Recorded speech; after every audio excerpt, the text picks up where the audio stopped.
Balitang makatotohanan, balitang mapagkakatiwalaan, balitang may paggagamitan. Skip the scroll and stream at every 36 news stream. Kasama si Justin Gisa, neto makibalita, makialam, matuto at magdesisyon. Tama, magdesisyon ang tama, Skip the scroll and stream at every 36 news stream. Kasama si Justin Gisa, neto makibalita, makialam, matuto at magdesisyon na tama.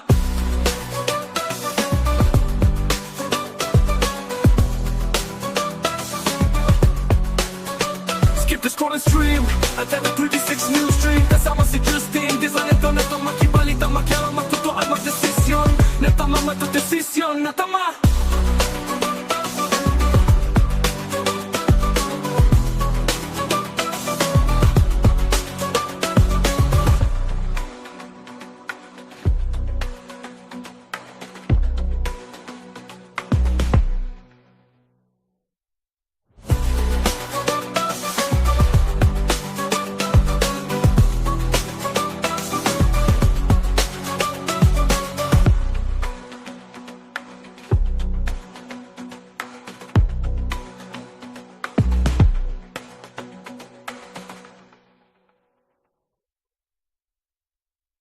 Balitang makatotohanan, balitang mapagkakatiwalaan, balitang may paggagamitan. Skip the scroll and stream at every 36 news stream. Kasama si Justin Gisa, neto makibalita, makialam, matuto at magdesisyon. Tama, magdesisyon ang tama, Skip the scroll and stream at every 36 news stream. Kasama si Justin Gisa, neto makibalita, makialam, matuto at magdesisyon na tama.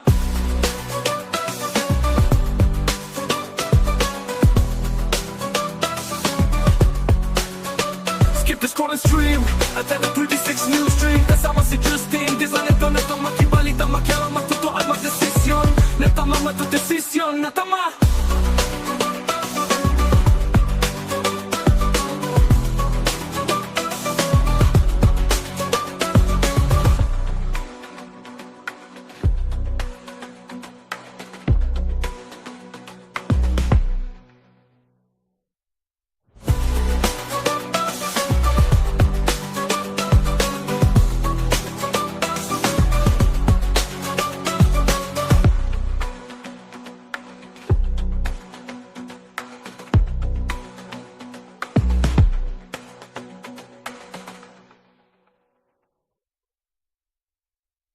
Balitang makatotohanan, balitang mapagkakatiwalaan, balitang may paggagamitan. Skip the scroll and stream at every 36 news stream. Kasama si Justin Gisa, neto makibalita, makialam, matuto at magdesisyon. Tama, magdesisyon ang tama, Skip the scroll and stream at every 36 news stream. Kasama si Justin Gisa, neto makibalita, makialam, matuto at magdesisyon na tama.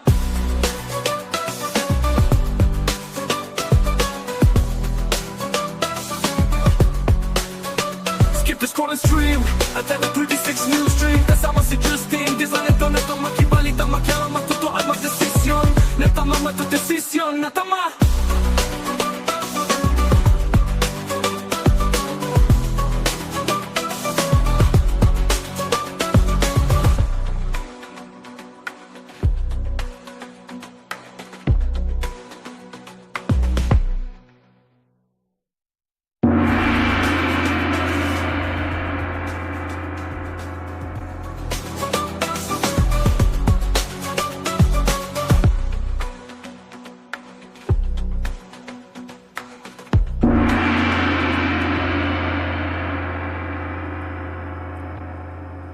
Isang makulimlim na tanghali po ng Huwebes, mga karehiyon. Welcome ho sa inyong paboritong online tambayan tuwing tanghalian. Ito po ang CLTV 36 News Stream.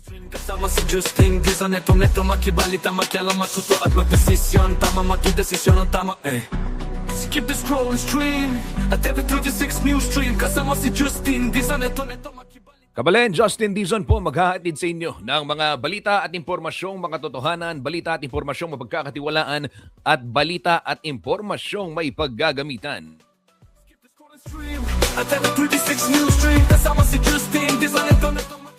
Live ho tayong napapanood ngayon sa ating iba't ibang social media platforms sa Facebook at CLTV 36 News and at CLTV 36 Official.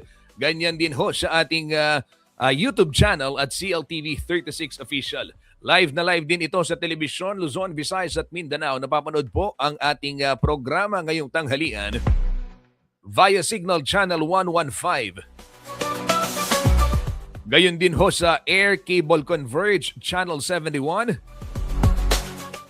at sa 37 cable partners ng CLTV 36 dito po sa buong Central Luzon. Live din tayo mga karehiyon dito po sa Free TV Channel 36 dito sa Pampanga. Kaya naman sa mga nakikibalita, Balitang mapagkakatiwalaan, balitang may tutok lamang at narito na po ang mga headlines na dapat ninyong malaman ngayong araw ho ng Huwebes, ika-4 ng Hunyo.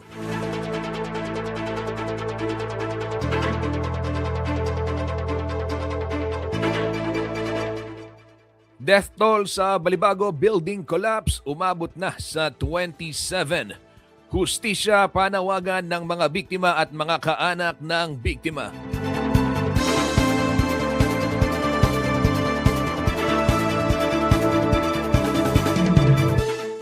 Patuloy naman ang ginagawang preparasyon para ho sa solemn proclamation ng Pisambang Maragul sa Angeles City bilang minor basilica. Gaganapin ho yan sa June 10.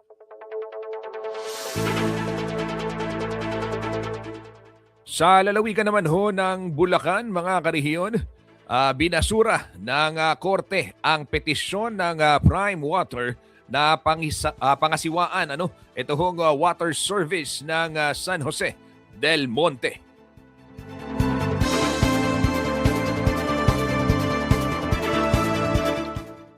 At graduate po ng President Ramon Magsaysay State University sa Zambales Top 6 sa katatapos lamang na si Pale.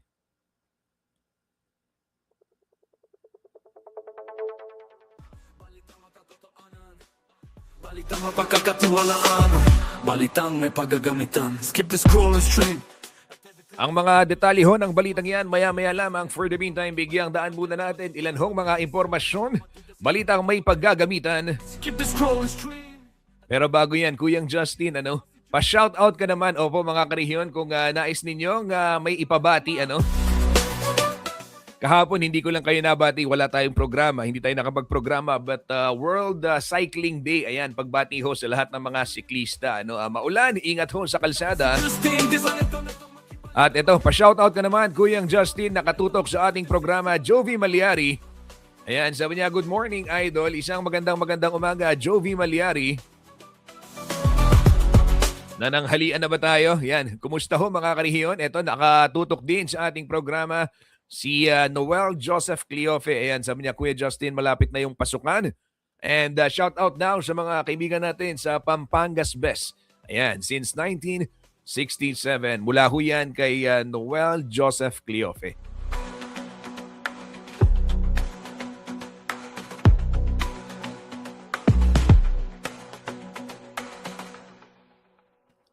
Sige mga karehiyon, sa puntong ito, silipin muna natin sitwasyon sa iba't ibang bahagi po ng North Luzon Expressway para sa mga bumabiyahe.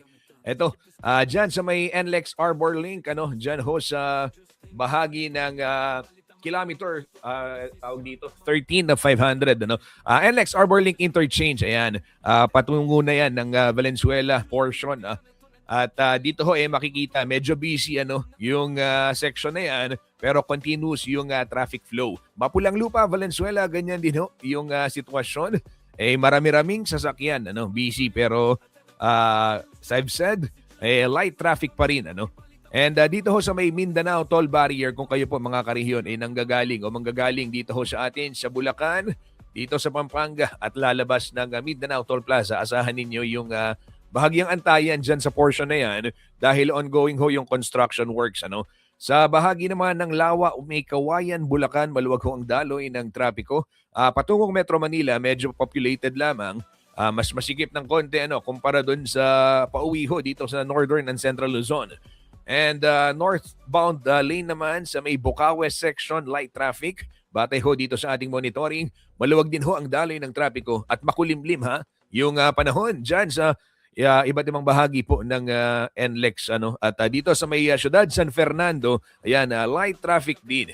Ingat ho sa mga biyahero at sumunod sa mga itinakdang batas trapiko. Kasama si Justin Dizon, neto makibalita, makialam, matuto at magdesisyon. Tama, magdesisyon ang tama, Skip the scroll and stream at every 36 news. Ito, puntahan natin, update as of 11:51 a.m. Sitwasyon ho ng trapiko naman sa iba't ibang bahagi ng syudad, San Fernando, Pampanga. Light traffic, batay na rin sa ating monitoring dito po sa City Public Order and Safety Coordinating Office. Iba't ibang bahagi sa may Capitol Boulevard, light traffic hanggang dyan sa may roundabout o yung boundary rather ng Angeles City at ng San Fernando. Light traffic din sa mga oras na ito.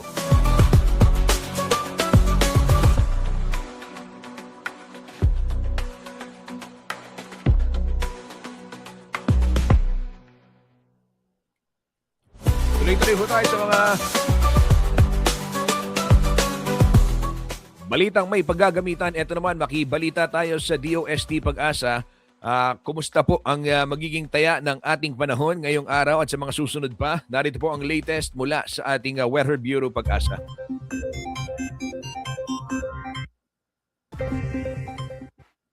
Magandang umaga, ito po ang ating latest weather update ngayong araw ng Huwebes, June 4, 2026. May binabantayan nga tayo na low pressure area na nasa labas pa ng ating Philippine Area of Responsibility. At ito po'y huling namataan sa layong 590 kilometers kanluran ng Bacnotan, La Union. May katamtaman po ito na tsansa na maging bagyo sa susunod na 24 oras at nakikita nga natin ito po'y kikilos patungo dito sa may Philippine Area of Responsibility boundary. So pa-northeastward po ang kanyang pagkilos at ano nga ba ang epekto nito? Sa nakikita natin, hindi po itong LPA mainly yung magdadala ng mga pag-ulan sa ating bansa. Ngunit hihilahin po nitong low pressure area na ito yung ating habagat patungo sa may northern and central Luzon area. So expect natin within the next 2 to 3 days, meron pa rin katamtaman hanggang sa malalakas na mga pag-ulan dito sa northern and central Luzon. Ngayong araw po, yung habagat pa rin yung nagpapaulan sa malaking bahagi ng northern and central Luzon, maging sa may kanlurang bahagi ng southern Luzon area. So para naman po sa pagtaya ng ating panahon, ito po yung ine-expect natin. No? Meron po tayong panakanakang mga pag-ulan dito sa may Ilocos region, maging sa may areas po ng Zambales, Bataan, Tarlac at maging sa may Pampanga. So yung mga pag-ulan dyan ay maaari pa rin po magdulot ng mga pagbaha at pagguho ng lupa. Other parts naman po ng Northern and Central Luzon, maging sa may kanlurang bahagi ng Southern Luzon, meron pong maulap na panahon, mga kalat-kalat na mga pag-ulan at mataas na tsansa ng mga thunderstorm activities. Ito naman po yung ating mga agwat ng temperatura kung saan nakikita po natin sa may Tuguegarao, mataas pa rin naman po yung temperatura between 25 to 35 degrees Celsius. Sa may Metro Manila, 25 to 31, maging sa may Lawag. At dito naman po sa may Tagaytay, 22 to 30, sa may Baguio ay 16 to 24 degrees Celsius. Inaasahan po natin dito naman po sa may Bicol region, generally maaliwalas po yung ating panahon although mataas yung tsansa ng thunderstorm activities pagsapit ng hapon hanggang sa gabi. Ating agwat ng temperatura dyan 26 to 33 degrees Celsius. Ito naman po sa may Palawan, Visayas at Mindanao, inaasahan pa rin po natin sa may Mimaropa, sa may Calabarzon area, yung maulap na panahon. So dito po sa may Puerto Princesa, Kalayaan Islands, maging dito sa may Mindoro provinces, meron pa rin po tayong maulap na panahon. At for Visayas and Mindanao, malaking bahagi nga po ay magiging maaliwalas throughout the day, although meron pa rin po tayong mga bigla ang buhos ng ulan, dulot ng thunderstorms. At yung mga thunderstorm activities natin ay maaari pa rin po magdulot ng mga localized floodings and also yung mga localized na mga landslides. At yung ganun nga pong mga thunderstorms, aside sa mga banta ng pagbaha at pagguho ng lupa, meron din po itong banta na mga lightning activities. So yung mga kidlat at kulog, meron din po. Kaya doble ingat pa rin po sa ating mga kababayan. Ito po yung ating inaasahan na agwat ng temperatura kung saan pinakamataas naman po dito sa may Zamboanga 25 to 34 degrees Celsius. Sumunod po dito sa may Iloilo, Cebu at sa may Davao nasa 25 to 33 degrees Celsius. Mainit pa rin po sa may Cagayan de Oro at sa may Tacloban 25 to 32 degrees Celsius. At medyo may kalamigan po sa may Palawan area, 25 to 31 degrees Celsius sa Puerto Princesa at sa may Kalayaan Islands dulot po ng mga pag-ulan dahil sa habagat. At dahil nga po sa mga thunderstorm activities, kailangan ay pwede naman po nating i-check yung ating mga thunderstorm advisories at mga rainfall warnings dito po sa ating website sa panahon.gov.ph at makikita po natin ito dito sa bell na button. Meron po tayong mga nakataas na mga thunderstorm watch ngayong araw. Para naman po sa rainfall forecast natin, maaari po yung 50 to 100 millimeters of rainfall. Itong ganitong level of rainfall, maaari magdulot ng mga localized floodings. So doble ingat po, lalong-lalo na doon sa ating mga kababayan na nasa susceptible areas, yung mga nasa low-lying areas, maging doon sa mga kababayan natin na malapit sa mga tabing ilog. Ito po yung mga lugar ngayong araw na maaaring makaranas ng mga 50 to 100 millimeters rainfall sa may Ilocos Norte, Ilocos Sur, La Union, Pangasinan, Zambales, Bataan, sa may Tarlac, maging sa may Pampanga. Bukas nga po dahil sa pag-ilos ng ating low pressure area patungo sa Hilagang Silangan, inaasahan po natin na mas rarami po yung lugar dito sa Cordillera Administrative Region na makakaranas din po ng mga katamtaman hanggang sa malalakas na mga pag-ulan. So sa Ilocos Norte, Abra, Ilocos Sur, maging dito po sa may Benguet, La Union, Pangasinan, Zambales at Bataan, maaari pa rin po yung mga pagbaha at pagguho ng lupa, maging dito po sa may Batanes area. Aside naman po dun sa mga nabanggit na lugar na apektado ng habagat, magiging mainit pa rin po at maalinsangan sa other parts ng ating bansa.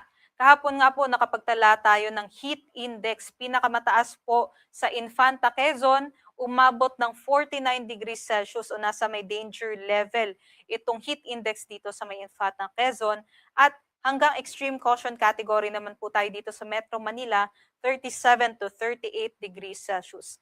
Mas kumukonti na po yung mga lugar na nasa danger level.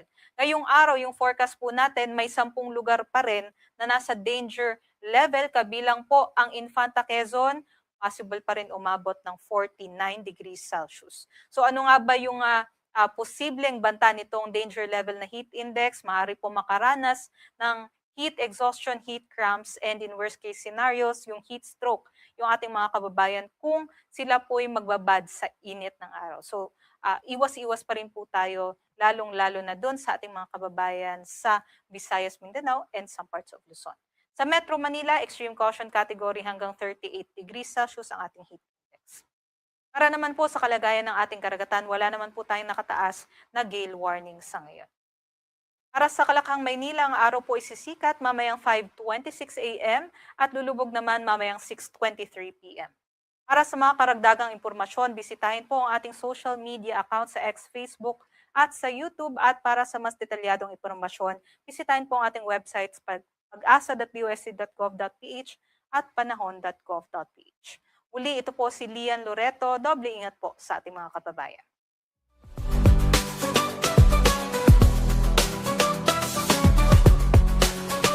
Skip the scroll and stream at the 36 News Stream. Kasama si Justin, di sa neto makibalita, makialam, magtuto at magdesisyon. Natama matudesisyon, natama.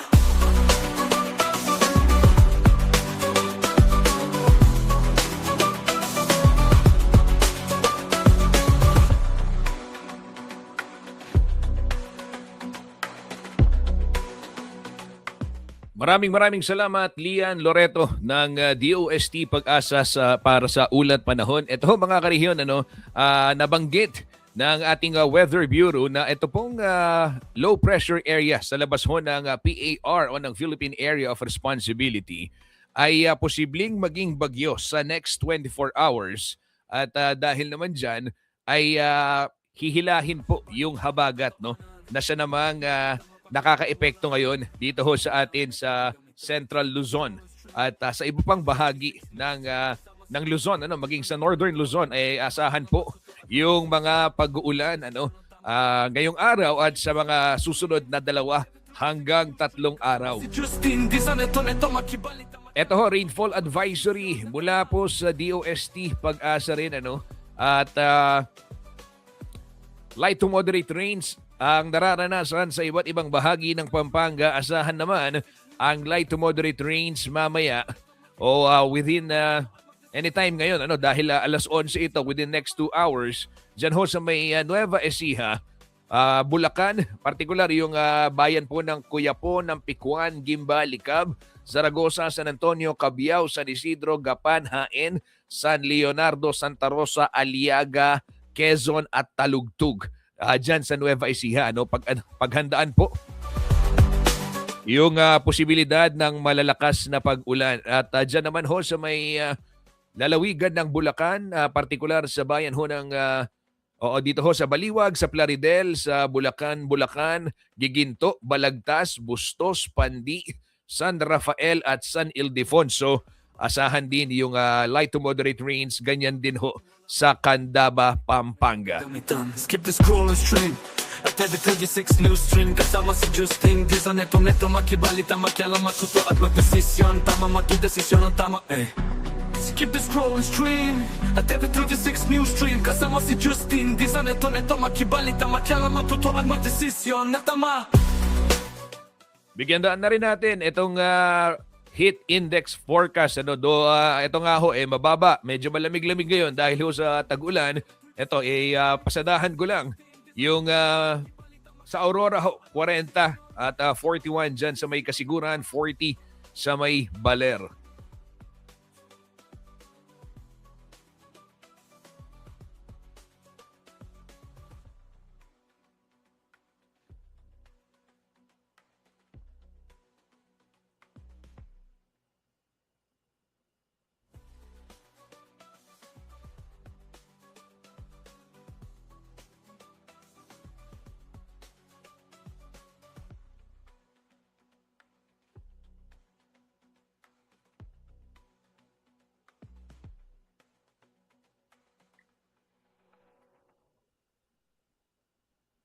Balitang makatotoanan, balitang mapagkakatiwalaan, balitang may paggagamitan. Skip the scroll and stream at every 36 news stream. Ito naman, balitang may paggagamitan. Tuloy-tuloy pa rin ho tayo ngayong tanghalian mga karehiyon. Ano? Asahan po yung brown out dyan sa may Navaling, San Roque, Santo Rosario, and Dolores sa Magalang, Pampanga. Sa mamayang alauna,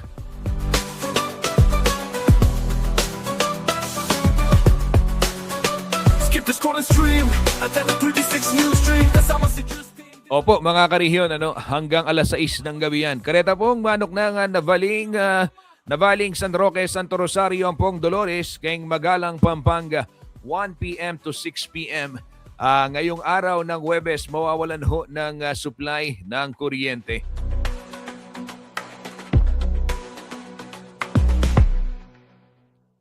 Ito, apektado rin ngayon ng brownout. Ito pong Natividad, Purok 5, Lambak, Guaguaville at San Vicente, Ebus. Diyan naman sa may Guagua, Pampanga hanggang 3 p.m. yung brownout. Wala rin hong kuryente sa may Karenville, Barangay Magsaysay, Guagua hanggang alas 2 dahil merong itinatayong concrete pole. Ito pong Pelco 2. Kakatiwalaan, balitang may paggagamitan. Skip the scroll and stream at every 36 news stream. Kasama si Justin Di sa neto makibalita, makialam, matuto at magdesisyon. Tama, magdesisyon ang tama Skip the scroll and stream at every 36 news stream. Kasama si Justin Di sa neto makibalita, makialam, matuto at magdesisyon na tama.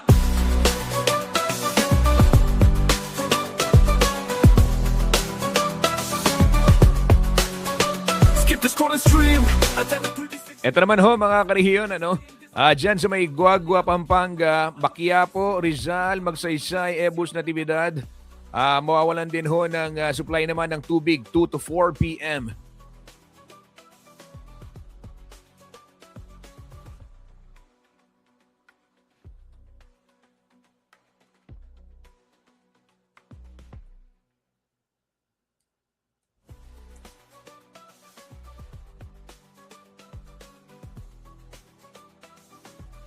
Mabalacat City, Pampanga, Metro Clark Homes.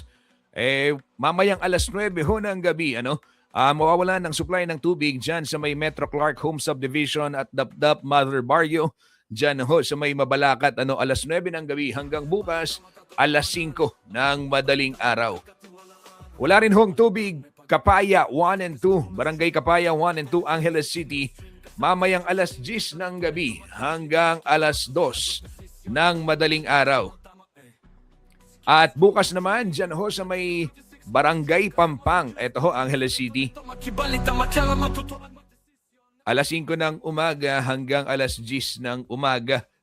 Barangay Pampang, wala rin hong supply ng tubig gawa nitong scheduled electric power supply interruption. At Metrogate Subdivision, Kapaya, Angeles City, alas 3 bukas hanggang alas 5 ng hapon, wala rin hong tubig.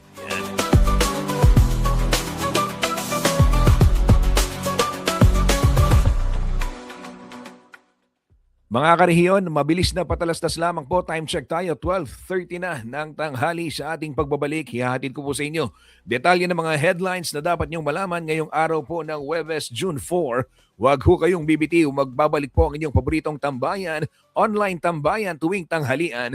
Ito po ang CLTV 36 News Stream.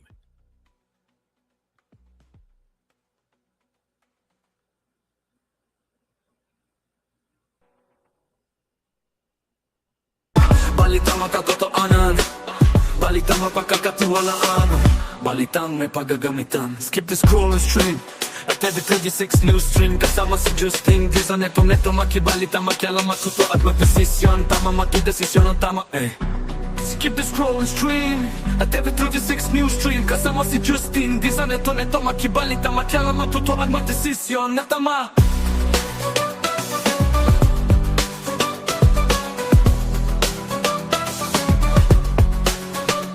The scroll and stream at every 36 news stream. Kasama si Justin Dizon, neto makibalita, makialam, matuto at magdesisyon na tama, matudesisyon na tama.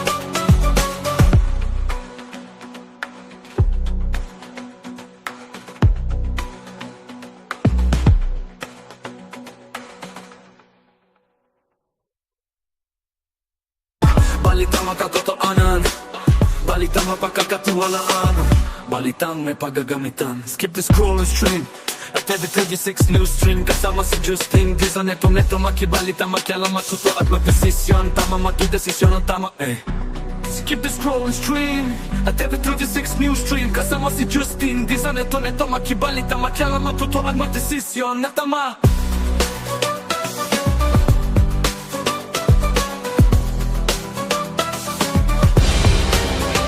Skip the scroll and stream at every 36 news stream. Kasama si Justin Dizon, neto makibalita, makialam, matuto at magdesisyon na tama, matudesisyon na tama.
Nagbabalik po ang CLTV 36 News Stream at gaya ho ng aking nabanggit kanina mga karehiyon, narito na po ang mga detalye ng mga malalaking balita ngayong araw ho ng Huwebes, June 4, 2026.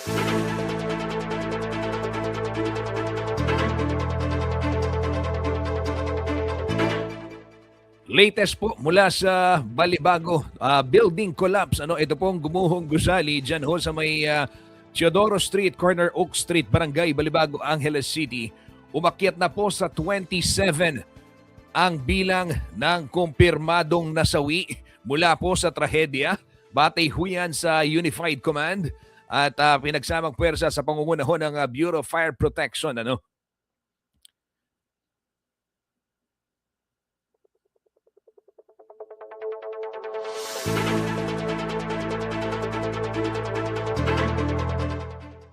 Batay ho sa mga impormasyon nakuha ng CLTV 36 News mula po sa Unified Command, 7:10 ng gabi, kahapon o kagabi, nang makuha po yung labi nitong 27th casualty o yung huling casualty malapit po sa lokasyon ng ika-26 na biktima. So doon ho sa may portion na yon, doon ho nila na-recover ito hong magkakasunod actually kahapon yung recovery po nitong bangkay ng mga biktima dito po sa malagim na trahedya. At update naman sa kaso, naghain na po ng reklamo ang isa sa mga kaanak ng mga nasawi sa gumuhong under construction na gusali. Bagamat hindi pa ito nangangahulugang may mapapanagot na agad, mahalagang hakbang po ang paghain ng reklamo upang masimulan ang formal na proseso ng pagbusisi sa mga pangyayari at matukoy kung may sapat na basihan upang magsampa ng kaso sa korte. Nakapanayam ho ng ating kasamang si Paulo G. Santos, si Attorney Darwin Reyes, ang legal advisor po ng local government fact-finding team. Kaugnay ho nitong takbo ng investigasyon. Mapapanood ho ninyo yung buong talakayan sa YouTube channel ng CLTV 36 na akin naman pong i-comment yung link dito sa ating live streaming para mapanood ninyo mga karehiyon yung paliwanag po ni Attorney Darwin Reyes, yung legal advisor ng LGU Fact-Finding Committee, kaugnay nitong update sa mga kaso at yung pagsasampa nga ng kaso ng isa sa mga kaanak po nitong pamilya ng biktima dyan ho sa gumuhong gusali sa Balibago.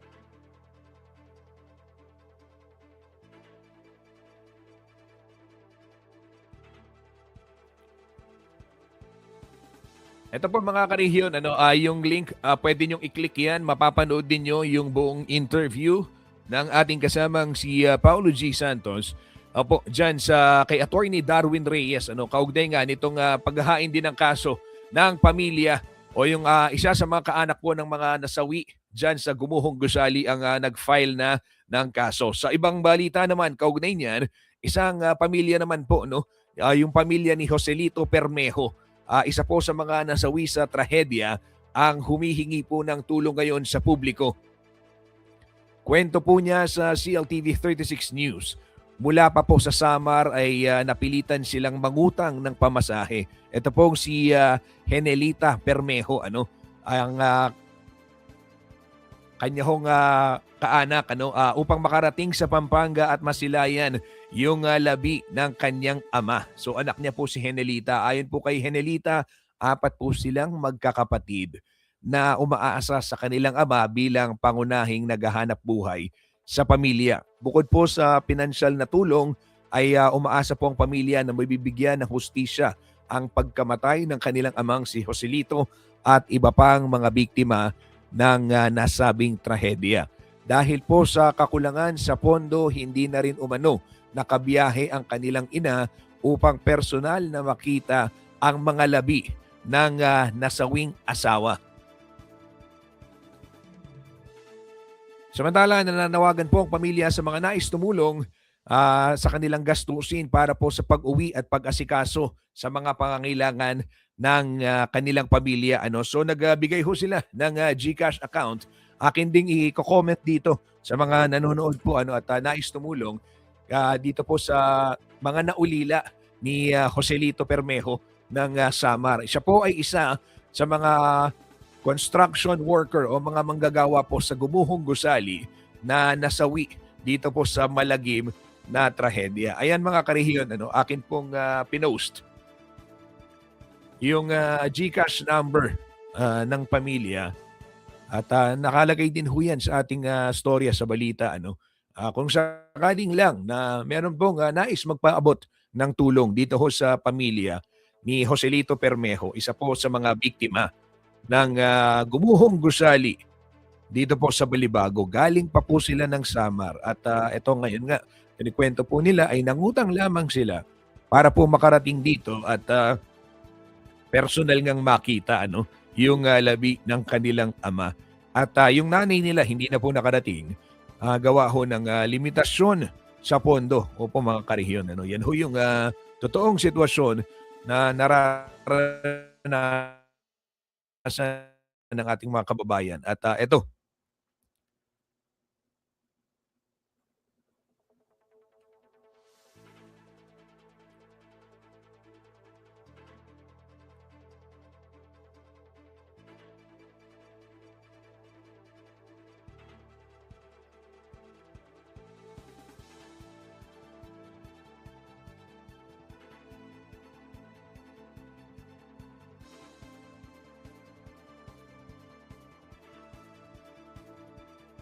gusto kong bigyang daan yung mga comments ng mga karehiyon natin. May mga nagpadala talaga ng GCash. Ayan, at pakikiramay po. Ayan, sana po makatulong sa mga ganitong pagkakataon. Ayan, nangingilabot ako na nararamdaman natin yung spirito ng yung esensya, yung diwa ho ng bayanihan. Yung pagkakaisa ng bawat mamamayan. Ito mga kababayan ho natin, ginamit ho yung CLTV 36 maging platform para po makatulong. Ayan, may mga nagpadala ng GCash. Ayan, doon sa ating sa pamilya ng biktima. Maraming salamat po mga karehiyon sa inyong pagmababuting loob, pagtulong dito ho sa ating kababayan. At yan, at natutuwa lang ako, hindi speechless ako, hindi ako makapag-comment masyado. Kasi eto, nakaka-touch po na, may mga nag-GCash talaga. May mga nag-comment talaga. At maraming salamat po na, ayan, kay Henelita, sana makatulong yung ipinaabot ng ating mga kababayan. Ito, napanood nila sa nakita nila sa CLTV 36. Ayan, nagbigay ho sila ng donasyon dito ho sa ating kababayan. At syempre, kasabay ho ng pagtulong, hindi mawawala yung panawagan sa paghahanap po ng hustisya para ho sa mga biktima.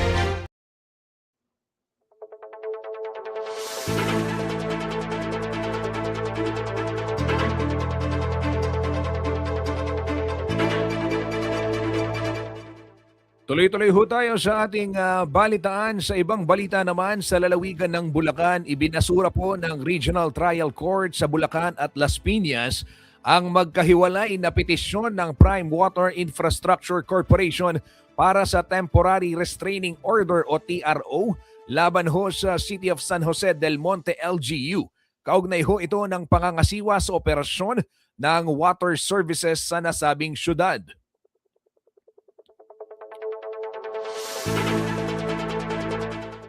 Sa desisyon ng korte, kinatigan po ang hakbang ng LGU na pangasiwaan ang serbisyo ng tubig sa gitna ng matinding kakulangan sa supply nito na nakakaapekto umano sa libu-libong residente. Binigyang diin ng RTC Bulacan nito pong May 26, 2026 na may mas mahalagang mas mahalagang maprotektahan ang kapakanan ng publiko kaysa sa obligasyong nakapaloob sa kasunduan ng Prime Water at ng San Jose del Monte Water District. Binanggit naman ng RTC Las Piñas nito pong June 2 o kahapon, isang araw, Martes, June 2, nabigo po ang kumpanya na patunayan ang mga kinakailangang batayan para pagkaaluban ng TRO laban sa lokal na pamahalaan.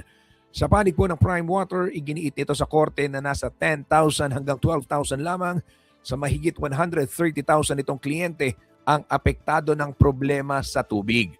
Gayunman, batay ho sa pagsusuri ng LGU, tinatayang higit 47,000 na kabahayan o halos 250,000 na residente sa 62 barangay ang nakakaranas po ng mahinang supply ng tubig.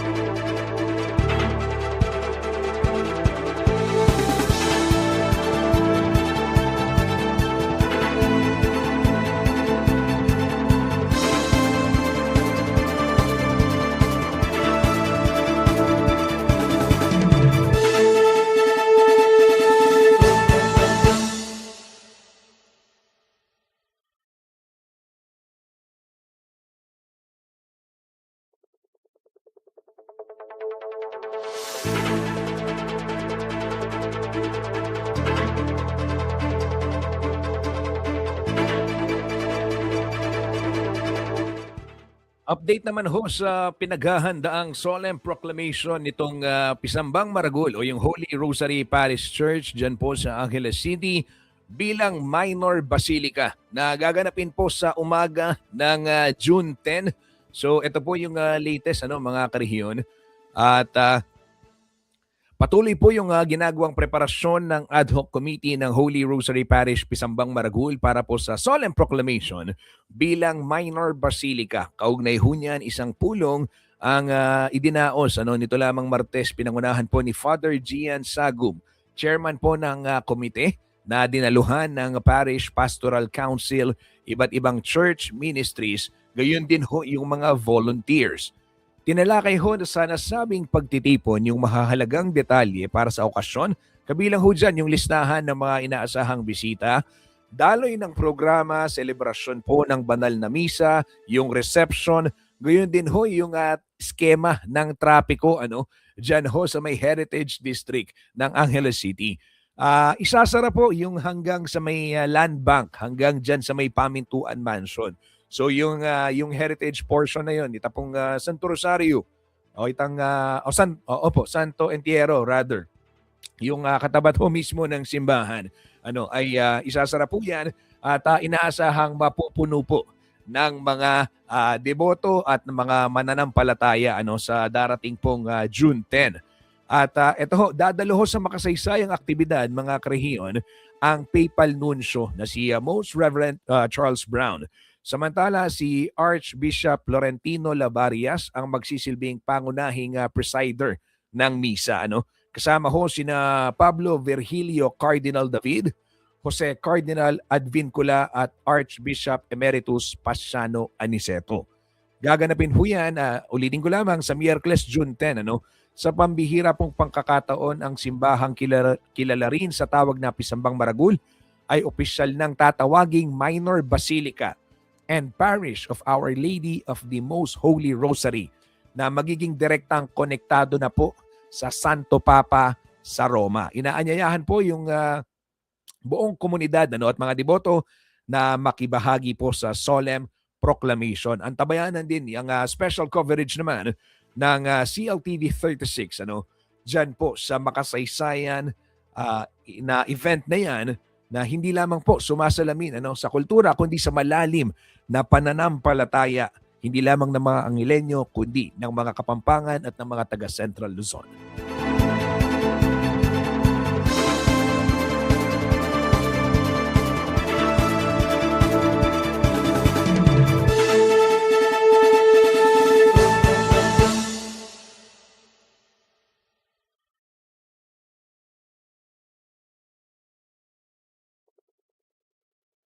Ito naman sa ibang balita, good news naman tayo. Palakpakan ho natin mga karehiyon.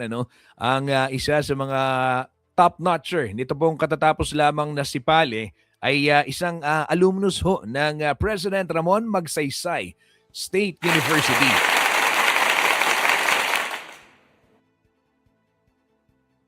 Nakuha po ni Mark Angelo Mirador Caracas ng PRMSU sa IBA Zambales ang rank 6 sa may katatapos lamang na May 2026 Certified Public Accountants Licensure Examination si Pale.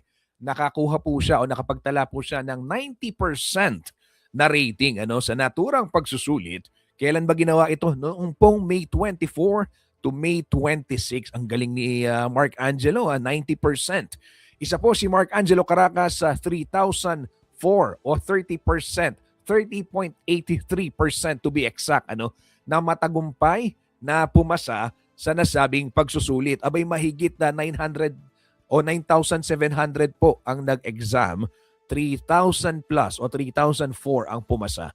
At top 6 po dyan ang ating karehiyon na si Angelo Caracas ng President Ramon Magsaysay State University sa IBA Zambales. Samantala, nanguna naman po sa pagsusulit si James Alcaide Serondo ng University of the Philippines Diliman na merong 91.17 na rating. Itinanghal din po ang UP Diliman bilang top performing school matapos pong makapagtala naman ng 98.15 na passing rate. Ayan, palakpakan natin lahat ng mga passer.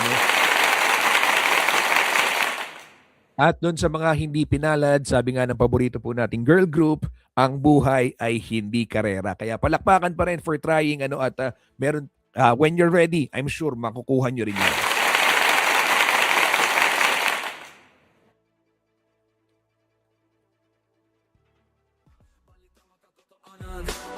Balitang mapagkakatiwalaan, balitang may paggagamitan. Skip the scroll and stream at every 36 news stream. Kasama si Justin Dizon, neto makibalita, makialam, matuto at magdesisyon. Tama makidesisyon ang tama Skip the scroll and stream at every 36 news stream. Kasama si Justin Dizon, neto makibalita. Time check muna tayo. 12:52 na ng tanghali. Ako po'y magpapaalam na. Maraming salamat sa lahat ng mga nakibalita dito po sa inyong online tambayan tuwing tanghalian. Para po sa mas marami pang content, i-follow lamang ang YouTube channel ng CLTV 36 at dito po mapapanood mga karehiyon yung iba't ibang handog na content, mga programa, storya, kwento at kung ano-ano pa na pwede ho ninyong makita at patunghayan dito po sa ating Central Luzon. Nandyan po sa YouTube channel ng CLTV 36.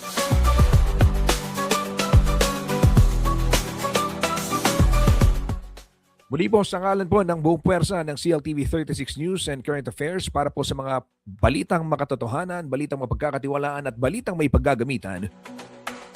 Ito po si Justin Dizon. Maraming salamat po. Balitang makatotohanan, balitang mapagkakatiwalaan, balitang may paggagamitan. Skip the scroll and stream at every 36 news stream. Kasama si Justin Dizon, neto makibalita, makialam, matuto at magdesisyon. Tama makidesisyon.